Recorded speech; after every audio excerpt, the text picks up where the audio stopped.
Hello, everyone from Chelsea Fan TV. We're going to be reviewing the Crystal Palace game. People saying, why aren't we in the studio? Blame the studio because they don't want to work when we do. So, listen, we will be back for the next game. We'll do one in after Morecambe, but unfortunately, we've got to do another virtual one. But it is what it is. Charlie, good to see you as always, mate. I saw you yesterday as well, obviously. You were asking me about Mateta and the music they play in Palace when they score. Oh yeah. Well, it's a bit. Well, I mean, obviously, we don't watch Palace regularly, but yeah, I never realised when I know the chant. I know they got the chant. Whenever Mateta scores, they play Venga Boys, Boom Boom, and it feels like you're back at a primary school disco again. I have to be honest, it was a bit cringe.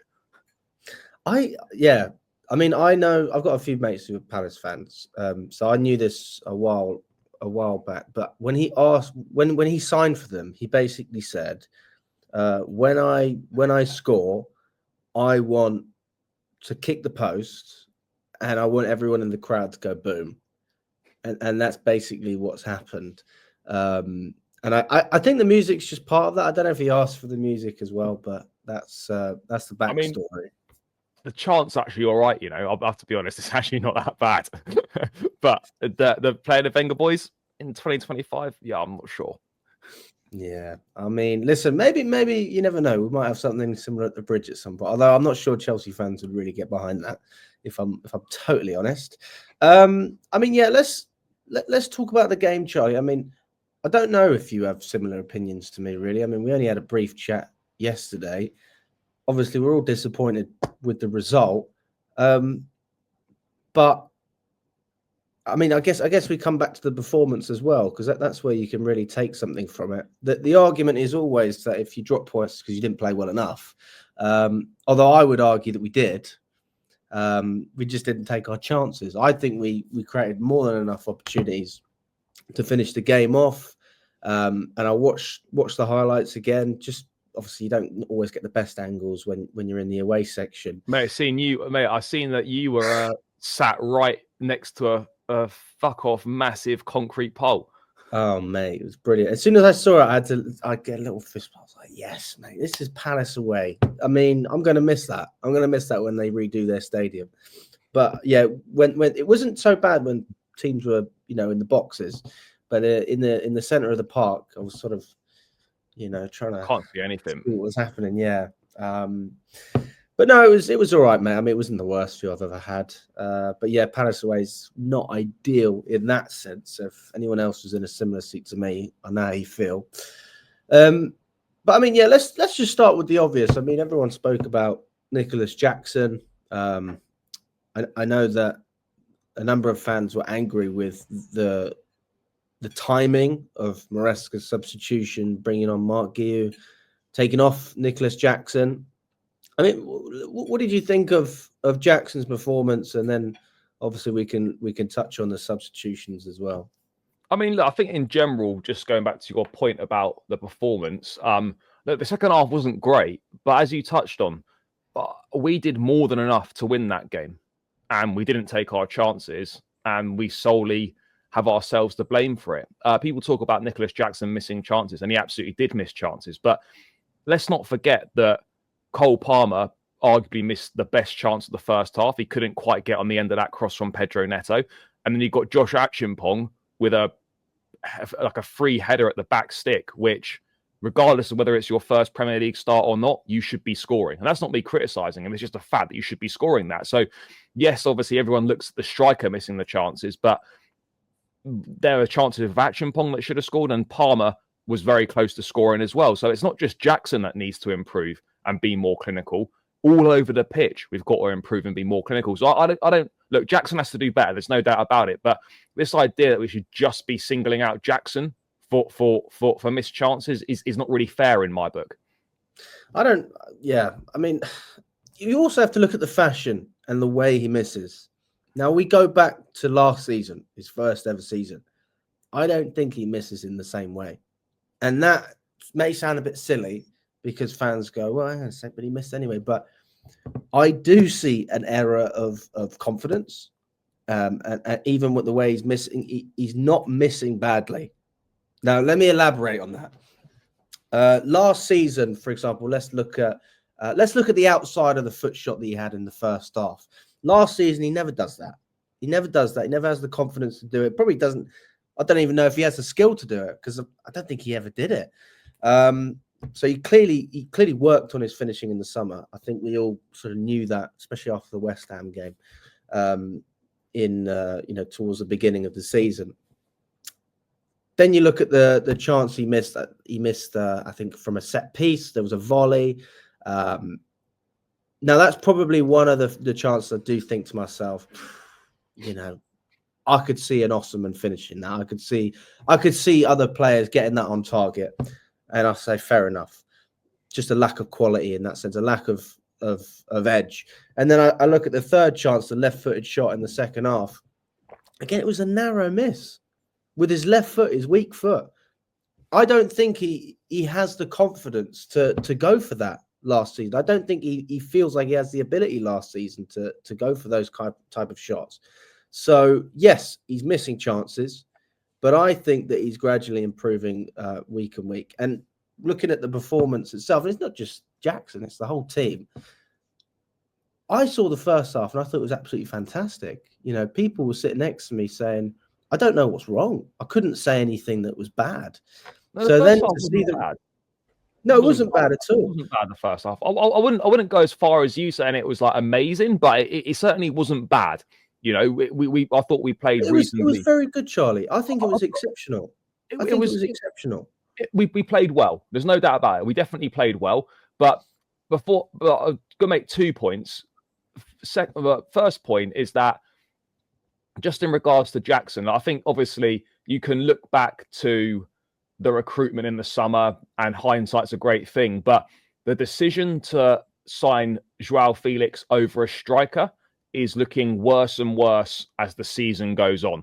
And I also look at Nicholas Jackson, and I think the guy's shown signs of improvement this season. Mate, 3 years ago, this guy was playing in the Spanish third division, and he's now leading the line for Chelsea. Rather than blaming Nicholas Jackson, of course you can critique a player, but the bigger issue here than Nicholas Jackson is, one, the fact that we haven't got another profiler striker in the squad, and two, that he's in the position that he's in. Because Nicholas Jackson shouldn't be in a position at his age and his experience where he's leading the line for Chelsea, which is one of the most difficult jobs to do in world football. So, look, rather than solely blaming Jackson, I think we have to look at the squad building and the recruitment. You look at, we spent, a lot of money, and somehow we are still deficient in multiple areas, which when you spent that much money is not acceptable in my view. We need a goalkeeper, we need a centre-back, we need a number 6, and we need a striker. How, when you spent that much money, is a spine of a team still missing? That, for me, is the bigger issue. In the summer? See, this is the thing. I don't want to sit here and start preaching, I told you so in the summer, because that's just nonsense. But I think, when, with hindsight's great, and sort of when the evidence changes, your opinion can change. I wasn't a huge fan of the summer window. But I thought there was some good stuff in there. I think Neto and Sancho were good signings. But the more I've kind of looked into it, and the more that time's gone on in the season, I think you can look back at that summer window now and say some of the decisions made and some of the signings were piss poor. Felix, I'm looking at it, I've got no idea why we signed him. You're looking at players like Dewsbury Hall, you spend £30 million on, no idea why we signed him. Vega is kind of one for the future. Amari Kellyman, as far as I'm concerned, doesn't even exist. Who else did we sign? Jorgensen, an opportunity in the market. Guiu, opportunity in the market. Tosin, opportunity on a free. Look at all the signings we made, right?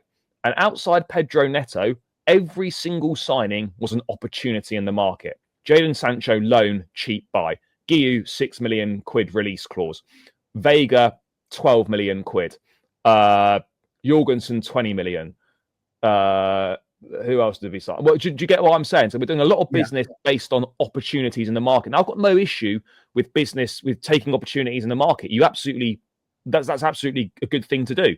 But when you're doing all your business based on opportunities in the market, that for me is where I'm thinking, okay, yeah, where maybe that's not the best route to be going down. You look at Liverpool when they identified we needed a top goalkeeper, we needed a top centre half. They went and spent what 150 odd million quid on Virgil van Dijk and Alisson. Look how much difference that's made to their team. Now I know we spent 100 million quid on the likes of Enzo and Caicedo and whatnot, but we've not spent money on a top goalkeeper. We spent money on centre halves. We spent 70 million quid on a centre half in Fofana, who is a top quality centre half, but can't stay fit. So therefore, his usefulness to the team is a little bit redundant. So I'm looking at a lot of decisions made in the summer. I know this is kind of going well away from the point of the Palace game as to why we have got the issues that we have right now.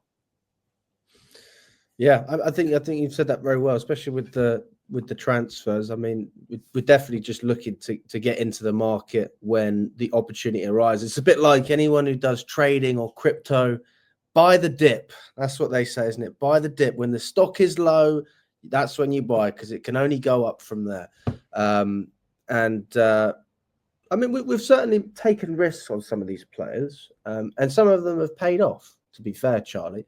But not all of them have. And I guess the argument is, if you'd have spent that money on proven players and maybe signed less, but players that we knew we could count on based on what they'd done previously, then we wouldn't really be able to have a go at the ownership and the recruitment about the ambitions or, anything with that side. I mean, just going back to Jackson though, Charlie, because I do think that he seems to be one of the main concerns for a lot of fans.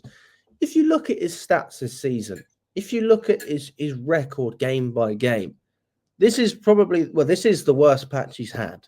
He's on a run of 1 in 6, 1 goal in his last 6 at the moment. Yeah, it is 1 in 6. Yeah, 1 in his last 6. Yeah, that's right. And he scored against Brentford in that one.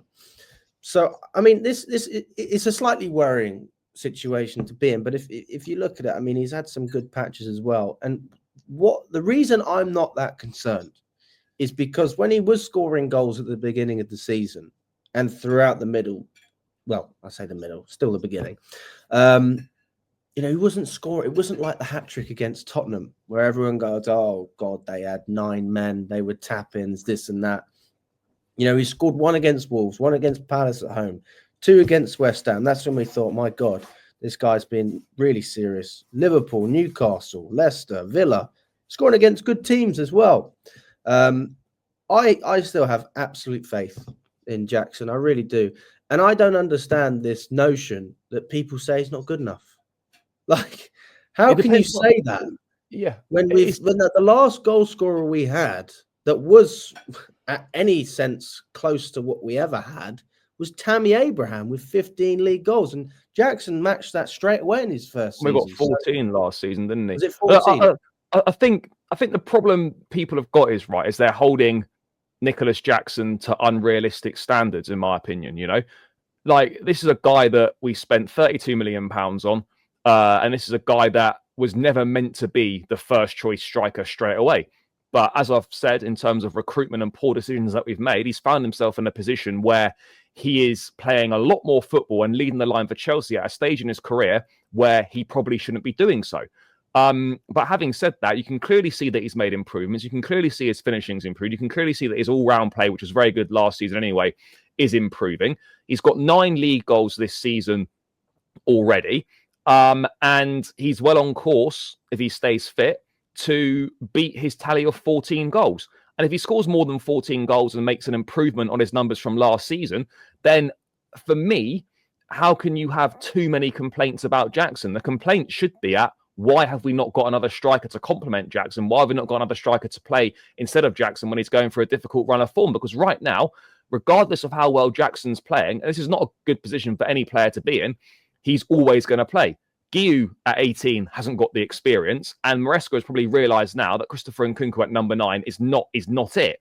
So Jackson's in a position where even if he plays badly, he's still going to play because of a lack of other options in the squad. So I look at Jackson, the point that you made earlier, mate, like, I'd be far more concerned if my striker wasn't getting in a position to get chances. But the fact that he's getting in the position and he's getting the chances, in my view, is a positive. I'd much rather my striker is missing chances than not getting in a position or getting any chance in the first place. He's missing with conviction. And that's where I look at it and I say, you know what? Even though you're missing, you're not dropping your head. Like there's missing and there's missing, isn't there? Yeah. And that's where I think that maybe if you're in the stadium, or definitely you don't notice it that much. But watching it back on the highlight reel, the first chance with the outside of the foot, he created that for himself. Yeah, and he does create opportunities for himself. And I think, like with Jackson, think back to when Drogba first came. I'm not comparing Jackson to Drogba as players, right? But when Drogba first came, right, and in Drogba's first 2 seasons, like Jackson's in now, Drogba, if you look back, Drogba missed so many chances when he first come to the football club, okay? And Jackson is doing a similar thing. Now, I'm not saying that Jackson is going to go on and do what Drogba did. I'm not saying that at all. I'm purely comparing Jackson to Drogba in a sense of the amount of chances that Drogba missed when he first come to the football club in his first 1 or 2 seasons. Yeah. There is comparisons there. So I just think Jackson needs a bit of help. I don't think it's helping that the players around him, the goals have dried up from the wide areas as well, which I don't think is helping. And not having any pressure on him in the squad or any competition, or having a different option, I think is also affecting him, but is also affecting the team. Because if you've got options there, and you know that if you don't play well, someone else is going to come and take your place, it keeps you alert. It keeps you like wanting to keep on improving. Because if you don't play well, you're going to lose your place. Jackson knows if he doesn't play particularly well, with Giyu's inexperienced and Nkunku crap at number 9, he's going to play regardless. So that for me, I don't think's helping. I also just want to go and say to people as well, and it's not just Jackson. I mean, goal scoring in general, the goals, if you look at some of the games we had early in the season, like Wolves and Brighton, West Ham, etc., over the past couple of weeks when our form's dipped, we've only been playing against low blocks. And if you look at the season as a whole, we didn't really play against any low blocks. I mean, we had Forest, we had United, you could say, was almost a low block at times, because I think they had they didn't have a player sent off against us, did they? No, they didn't. They should have done at the end. But, I mean, they practically played with a low block as well. I mean, apart from that, I can't think of any other teams that did it towards the beginning of the season. So it kind of played into our hands. I think that's why we saw Palmer playing so well. And even with him, we've seen Palmer struggling against low blocks, even though he's hitting the post twice against Ipswich and scoring against Palace. I'm not looking at him and saying, well, you're in absolute control like you were, a couple of months ago.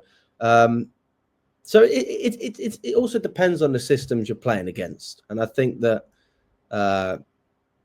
like any player, you just need to adapt to it. And I think he will. I'm absolutely confident that he will. But I don't think that we're going to go in the market for a striker this January. I don't think it's going to happen. We were speaking about Nkunku and Giyu, Charlie. I mean, do you think that because essentially the message I got from that, and I think you think the same thing, is, well, Felix and Nkunku, I don't trust you. You're basically not part of my plans. I mean, that's the impression that I'm getting at the moment. No, I absolutely agree with you, mate. And look, I think Maresca deserves credit for the decisions that he made yesterday. Starting Josh Achimpong was the right thing to do. And bringing on Mark Giyu as a number 9 was the right thing to do. Those were the right decisions to be made. But what that told me is that it's 2 things. It's saying that Nkunku and Felix aren't part of my plans, or I don't think they're good enough. And it's sending a message, I feel, to the ownership or the sporting directors. I need some different options. I need better options, because he clearly doesn't trust those options. Like, there's no reason, in my opinion, right, other than you don't rate these guys or you don't think they're good enough to do a job for the team in the Premier League, when you're struggling in games and you need something different in the attack, why you would not bring on an Nkunku or a Felix. There's no reasons other than I don't trust you and I don't think you're good enough to do a job for the team. That is the only reason I can think of. And Maresca will go on about balance and like he always does in terms of the balance of the team, as to why maybe he didn't put players on, or he thinks that the existing players on the pitch were actually doing a good job and he didn't need to make a change or whatever. But I think it's quite evident that the decisions that he's been making recently points to the fact that he does not trust several players in this squad, which is a big problem because we need fresh legs in games. We need, to be able to make changes. And when you don't trust your changes from the bench, that's problematic. I think it's interesting as well when he did say that, because a journalist confronted him about it, and they said, well, why didn't you bring João Felix on, for example? And he said, well, who am I going to bring him on for? And he said, if someone's not playing badly, I wouldn't do it. But the argument is making a tactical change. But I guess coming back to that, if you're just doing a like-for-like player swap, but the positioning is the same and what you're asking from that player is the same, I mean, can you understand that side of things? Is that player able to give the same, though? That's maybe the argument, is that even if it is a like-for-like swap, does Maresca think that player can... Well, obviously not. Bring what's required? Obviously not. But then this is where I'm slightly critical of managers, not just Maresca in this instance, where you can't moan about players being tired when you're actively choosing not to use the options you've got at your disposal. Whether you like those options or not, whether you trust those options, whether you think those options are good enough, you do have options at your disposal, but you are actively choosing not to use them. So even if the options aren't good enough, or even if the options, you don't trust them or whatever, surely in games where you can see you're struggling, or players are tired, or players aren't playing well, that surely fresh legs is much better than tiring legs, and bringing on a different player to maybe just give the opposition something different to think about is not going to be any worse than leaving the existing players on the pitch. So that for me is where I lose sympathy with managers, because you might not like your options, but you've got options, and therefore you need to use them, or don't moan at the end. If you're not going to use the options, don't moan about players being tired.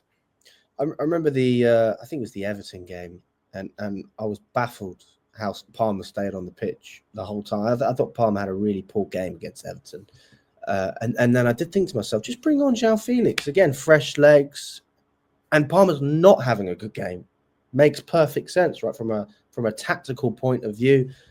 And also what we just alluded to, can you offer what the person on the pitch is already offering? Obviously, if he's not playing well, you would presume a substitution could come on with a bit more energy and make a difference. But then with your best players, I mean, I said this earlier as well. I said this yesterday. I can't remember if it was with you or with someone else.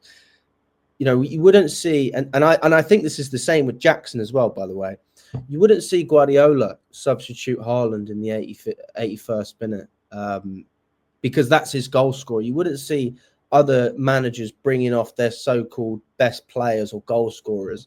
So I can understand from that perspective why the substitutions were late. I think the question is, though, if it's going to continue to be a theme throughout the season, which I know a lot of fans, me personally, I quite like Maurizio Sarri, but a lot of fans hated Sarri for the reason that he always made quite late substitutions. And he's very stubborn with who he brought on and off. You had the Kovacic-Barkley combination and, players like that. So, I mean, it really depends how Maresca's looking at it, because a lot of fans are just looking at it from a game-by-game basis. And, of course, you should, because you want to analyse the game individually. But maybe there's an element of this, especially bringing on Mark Guiu, for example, where Maresca's just saying, listen, I might not get a goal from Mark Guiu, but I've got to develop this guy because I haven't got anyone else that I can trust within the squad. Maybe there's an aspect of long-term thinking as well. But he also suits how we play much, much better than Nkunku does. If you're looking for an alternative number 9 who suits the system that we're playing, then Mark Guiu is a much better option than Nkunku. This is not about Guiu being a better footballer than Nkunku. This is about Guiu being better suited to playing the number 9 role in this team under Maresca, and he is a far, far better option. But you do have to work with what you've got.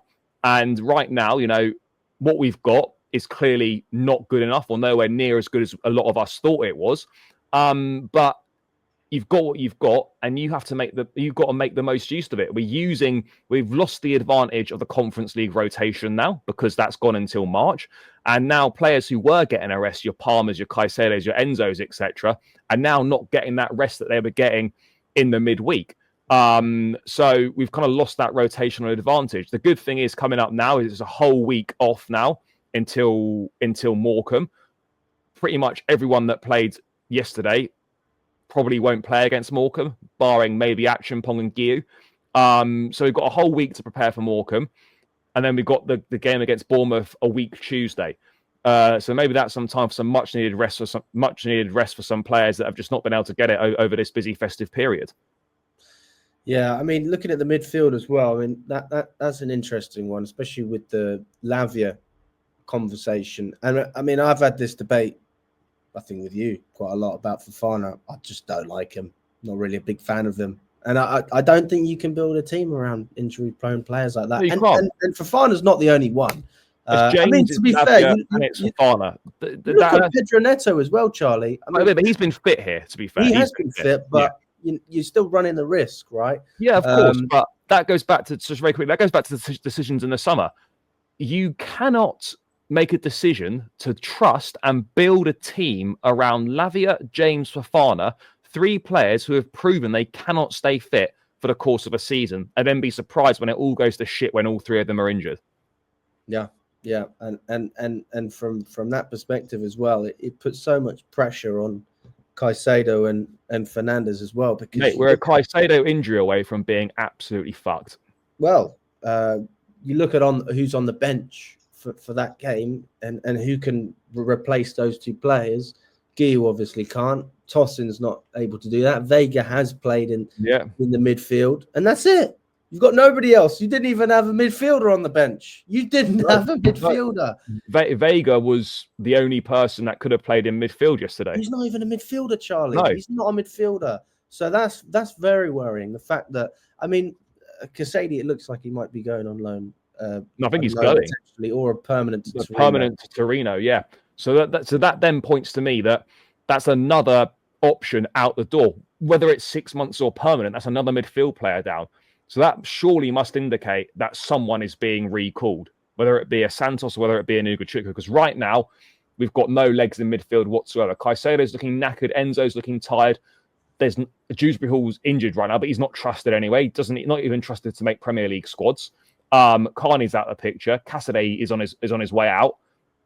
You've got a Romeo Lavia who can't stay fit for more than 3 games. So you've now got literally Enzo and Caicedo as your midfield options, with Vega, who could play in midfield but did it once against Bournemouth and wasn't great. So surely someone's being recalled out of Santos and Ugochukwu. They simply have to be.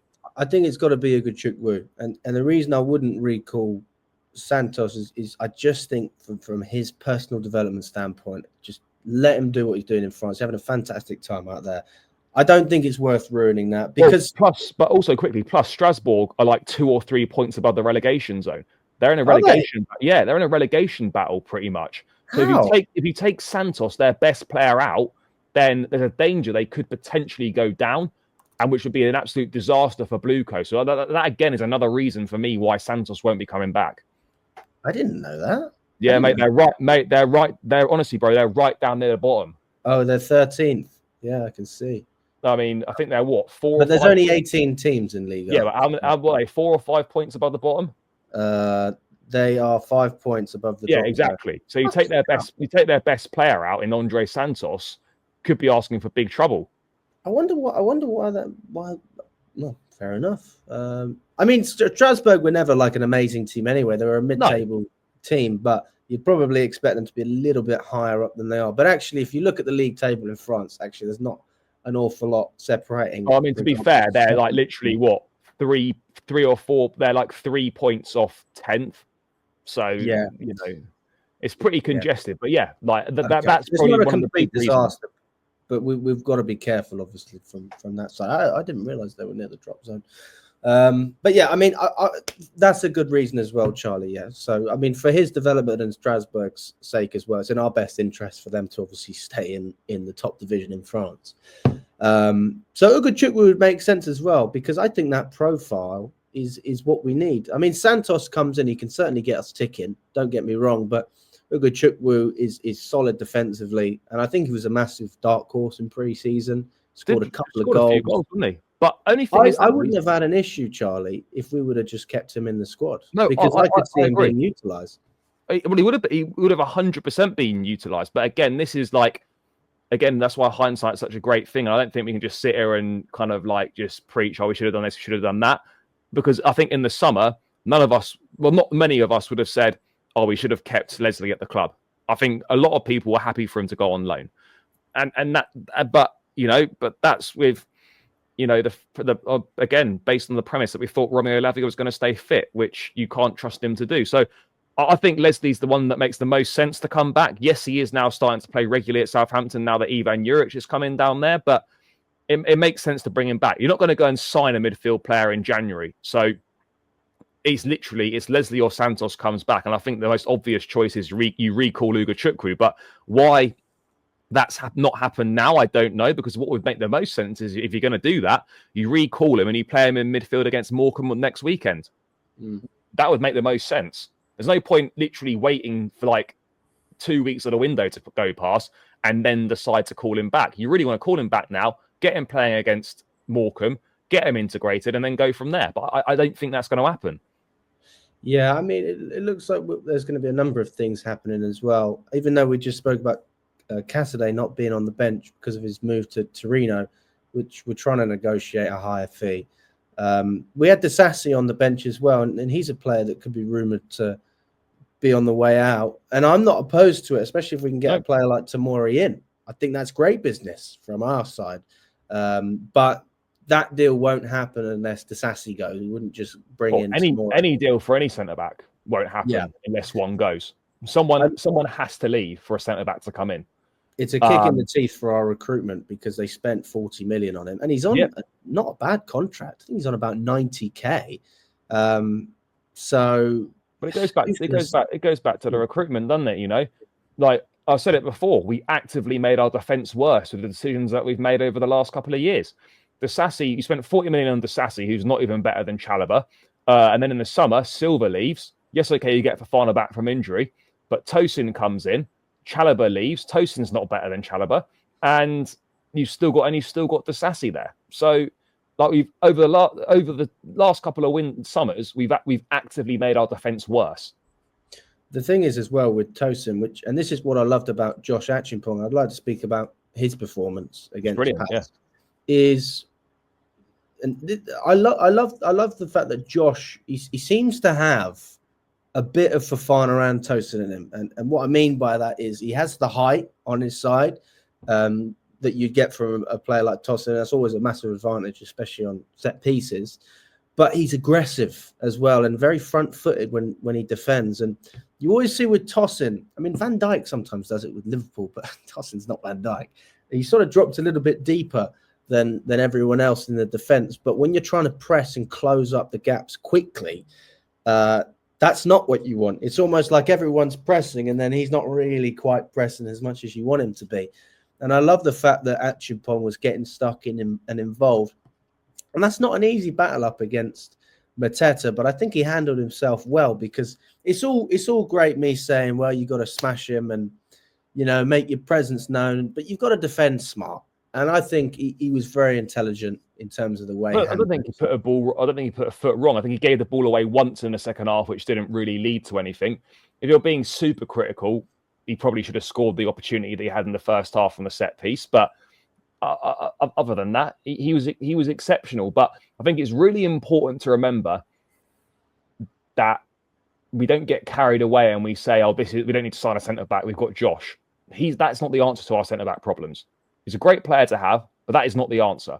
Well, I tell you what, though, Charlie, you say that, but if we're going based on the premise of promoting young players and being cost efficient, which I think still promoting youth is cost efficient, you don't need to invest. We saved ourselves money by having a new deal as well, so his contract's not going to be a problem. Why not go down the route if you've got a young player that's performing of just giving him a chance? That doesn't bother me. No, I've not got an issue of giving him a chance at all. He deserves a chance, and he deserves many more chances. But I just don't think that's the answer. I don't think we can just say, "Oh, Fofana's out for maybe most of the season. Oh, we don't need to sign a centre-back. Let's just trust Josh." Because I don't feel comfortable going in with Chilwell, Disassi and Tosin, who aren't really good enough. Let's be brutally honest. And the gaffer obviously thinks that with his selections as well. And you've got Badiashile, who's I out mean, until February. Tossin's definitely got a place in the squad. Disassi, I don't see him being a part of the Disassi plans. not part of the squad. Tosin's got a place in the squad as a fourth choice centre back, basically. And if he's happy with that, then fine. Yeah, I mean, I would certainly take Tosin over Disassi, but I can appreciate that he doesn't have the same. I don't know what the word. He's just not as aggressive. That's probably the best way of saying it. But Tosin was we just signed Tosin because he was free. That's why. If Tosin would have cost us money, we wouldn't have done it. But I think that was good business. And absolutely, I agree with you, Charlie. In terms of the squad player, it makes sense. So then you look at, right, we need to bring in a certain amount of players, but also I'm trying to look at this from the club's angle. I mean, if we're looking at it from their perspective, we've heard we're not going to be that busy. We're not really in a rush to make many signings. So the logical decision is to bring back a good Chilwell on loan. I think I agree. That clicks. And everyone's saying we've got to get rid of Chilwell, pay him off. They're not going to pay him off. I don't think that's going to happen. I don't know who's going to be interested in Chilwell this window, because nobody's going to be interested unless we pay a portion of his wages. He's played 45 minutes of football all season against Barrow in the Carabao Cup. This is a guy that is not in the shop window at all because he's not playing. Who's going to take a gamble on him? And look, I don't think we'll be afraid to pay some of his wages just to get him out and playing football to try and attract more suitors for the summer and boost his value. But Chilwell, I can't see what clubs are going to be interested. No, I mean, if I was a Premier League club, I wouldn't want to go anywhere near Chilwell. And then Chukwuemeka, I think we'll get a loan deal at best. There's no way we're getting the £40 million release clause that supposedly the club want.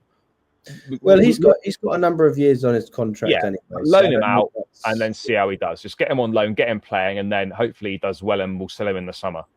There'll be no shortage of interest for Chukwuemeka. That won't be a problem at all. But I mean, again, we just spoke about the midfield. We've got no fucking midfielders on the bench against Palace, so we're just shooting ourselves in the foot. So, I mean, if there was one position I would have said, I want to freshen up. Pretty much every game you want to freshen up your midfield because it's most important part of the pitch if you want to take control. So I can appreciate Maresca, not having those options, but then again, I can understand people being angry. He only made 2 substitutions. One of them was in the 81st minute with Gu for it's too late. It was too late.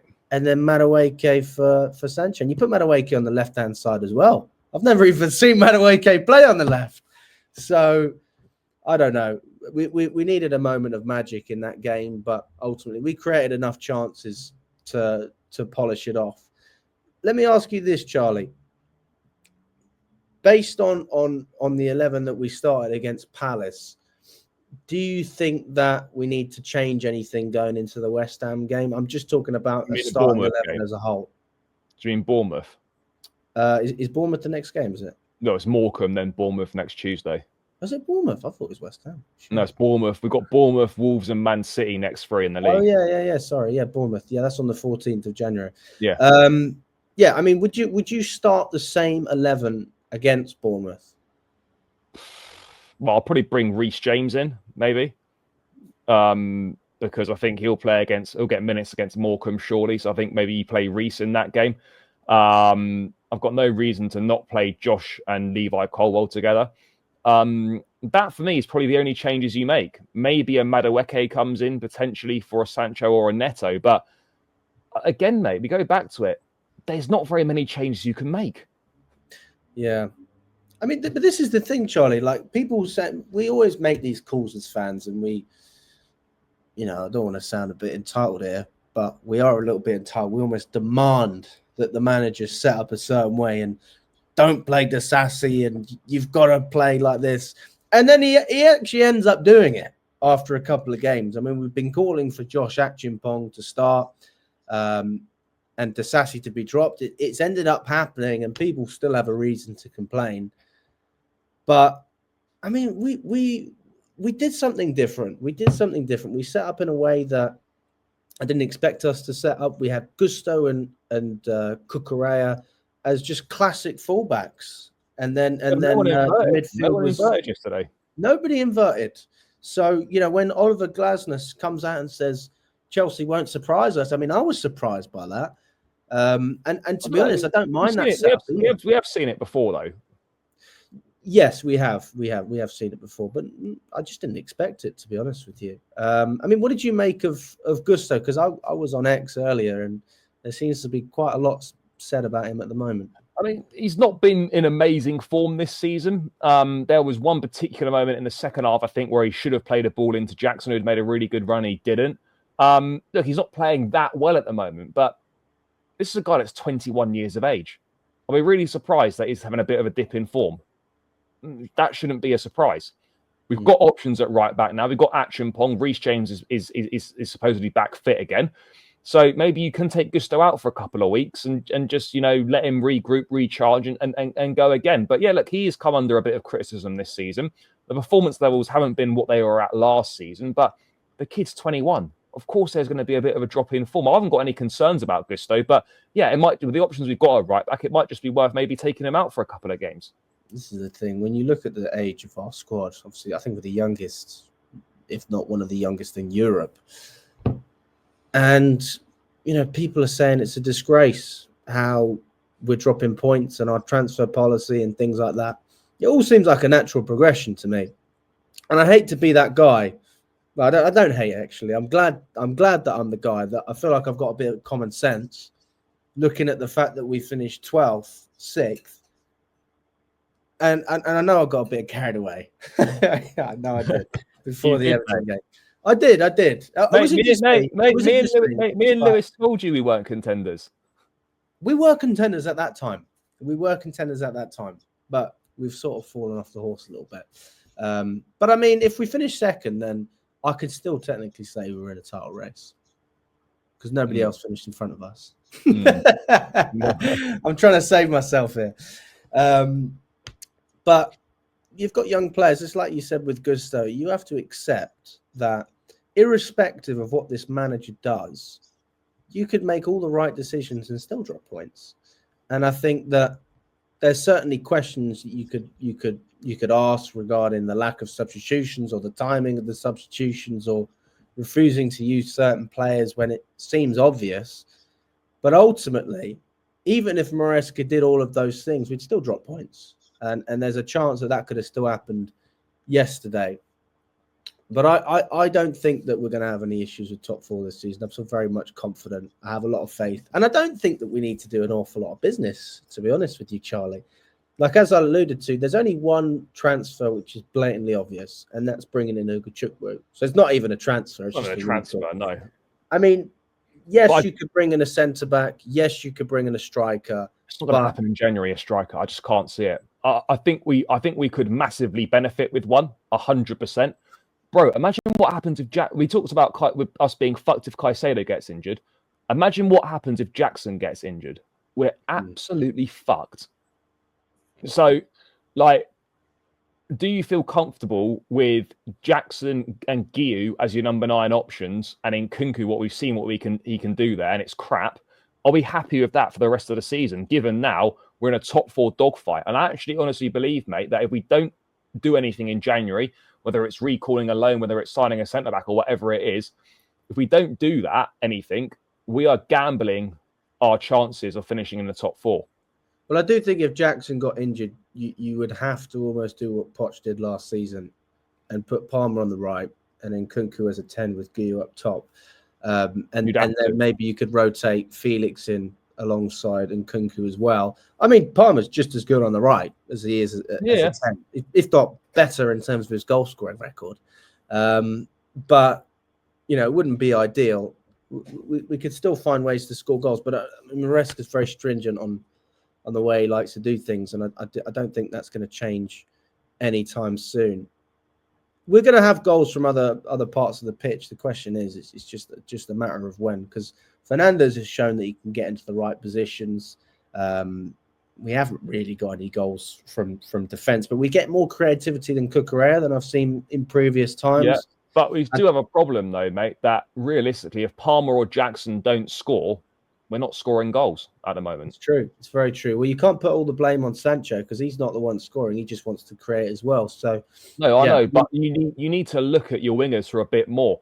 I mean, look, Pedro Neto is not a goal-scoring winger. Like, he's if you look at his goals that he scored at Wolves, he's not a goal-scoring winger. He's more of a creative winger. But you need him to start chipping in with some goals. You need Madueke to chip in with a few more. You need Sancho to score a few more goals. But these are wingers that aren't really prolific goal scorers or chip in with the amount of goals that you might require.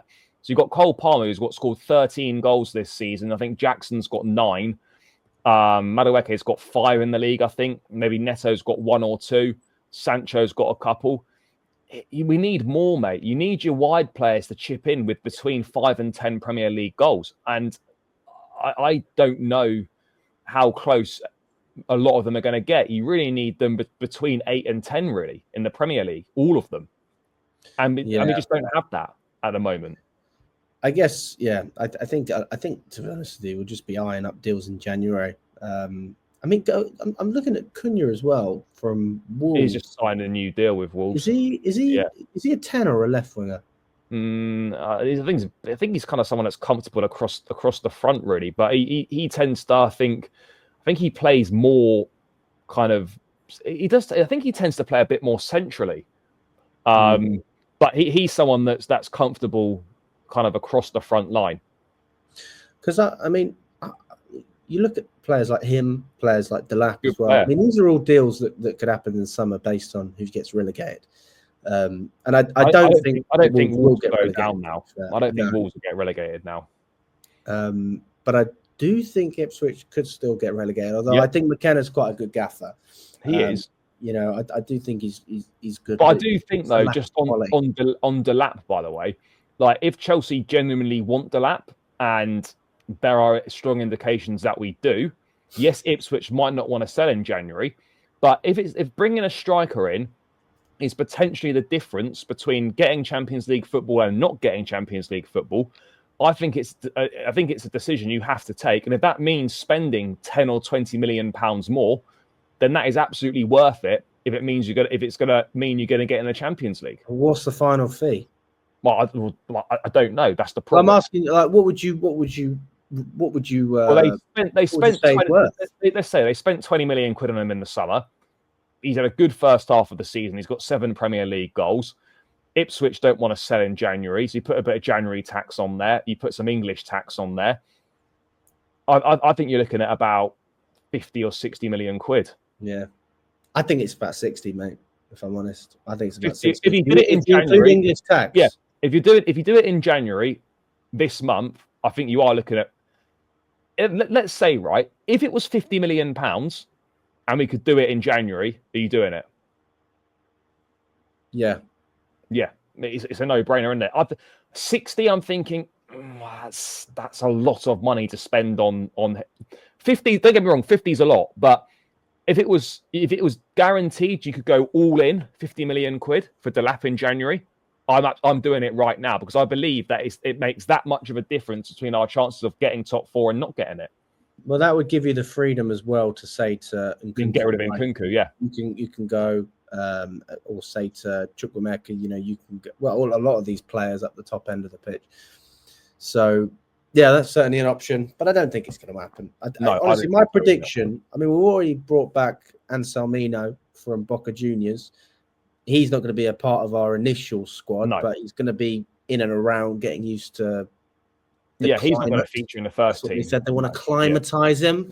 Yeah. So yeah, that's not going to do much short term. And then Ugo Chukwu. I mean, I don't see anything else happening. I know people want me to say it, but I don't see anything. No, I think recall Ugo Chukwu, and we might sign a centre back. Who that centre back's going to be, I've got no idea. But I think we might recall Ugo Chukwu. If it was down to me, we'd recall Ugo Chukwu, and I would recall Trevor Chalobah. Mate, if we get Chalobah back, yeah. Do you think he gets straight into the starting 11? Number in one, in my opinion, two, will you sing the chant? Yeah, of course.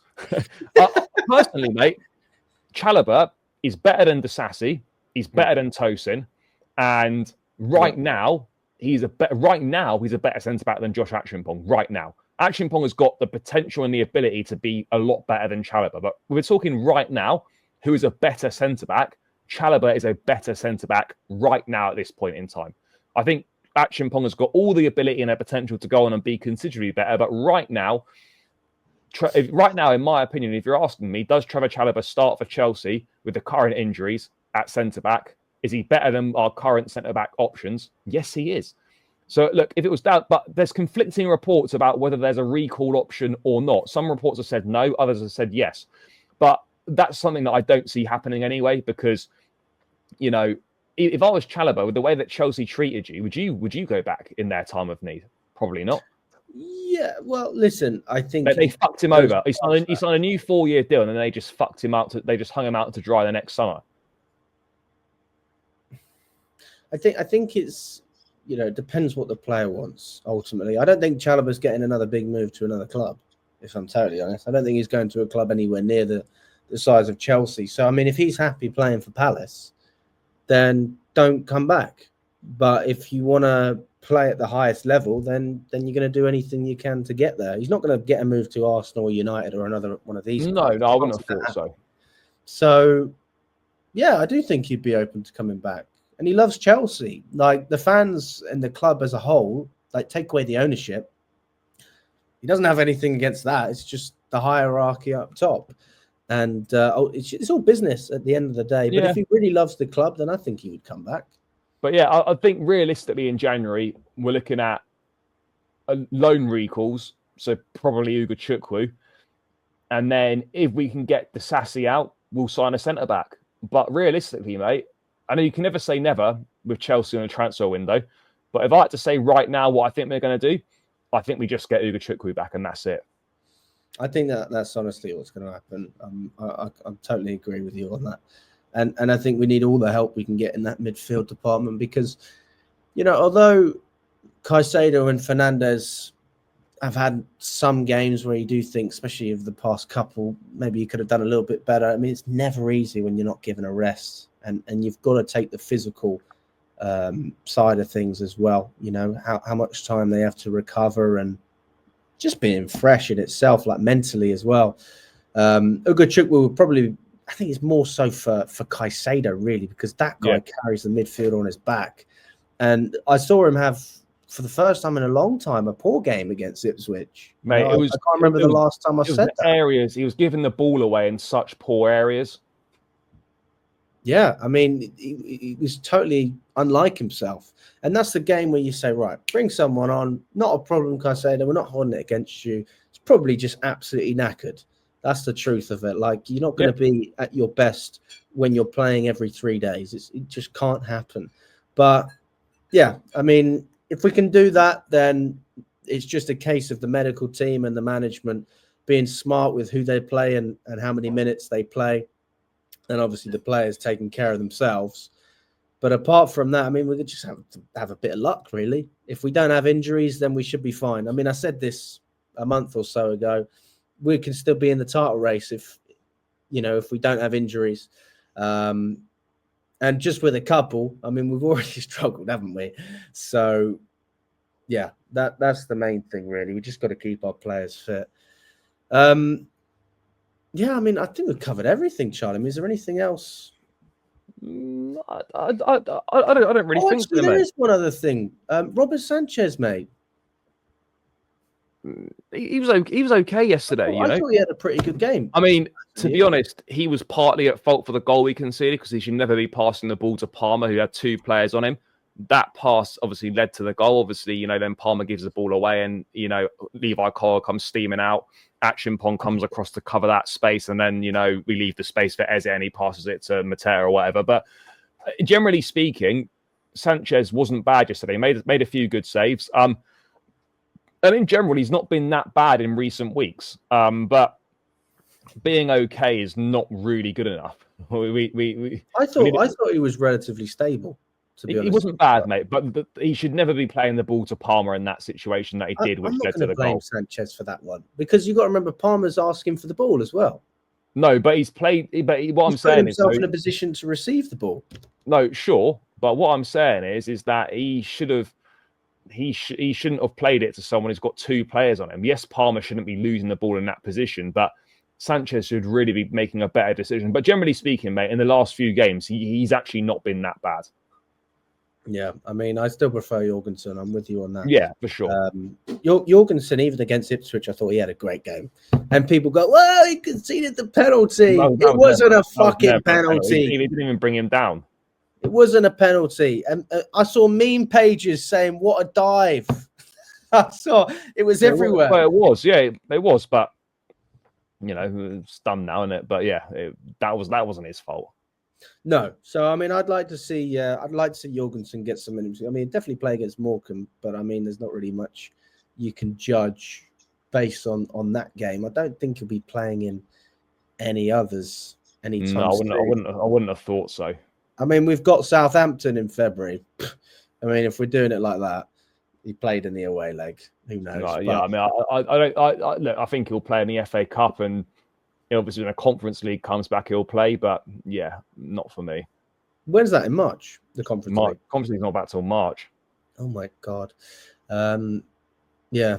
Well, listen, guys. I mean, we'll wrap it up there, Charlie, mate. Appreciate your time. Thanks for coming on. Thanks for watching as well, guys. If you have watched for the whole episode, subscribe to the channel if you haven't already. Like the video, and let us know if you agree or disagree with anything that we've said regarding the Palace game. I think ultimately the consensus is we did enough to win the game. We just didn't, it's not even about the goal we conceded. We should have scored more, really. We've done it so many times where we've conceded and we've bailed ourselves out because of the fact that we were able to score so many goals and now we're not. It's coming back to bite us. But all the best, and we'll catch up very soon.